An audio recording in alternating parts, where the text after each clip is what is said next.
Maintenance for the fall, we're going to discuss a little bit of the steering section of the car. We've covered the struts and the front suspension, but along with that is the steering wheel, shafts, U-joints, and rack.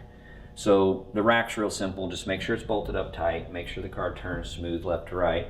But you also have these very small U-joints that control the steering.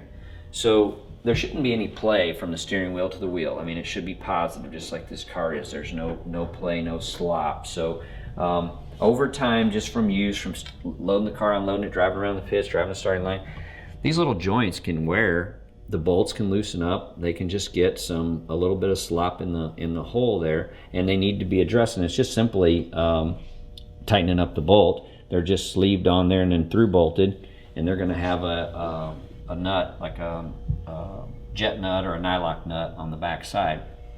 So this should turn nice and free with no binding and no slop. And if there's a little bit of play, if there's movement in the steering wheel and the tire and wheel aren't moving, you need to address where that's at. And it's going to be a combination of maybe a loose fitment on the quick release hub, or U-joints that are tired, and it's real simple to replace those. They just bolt right in.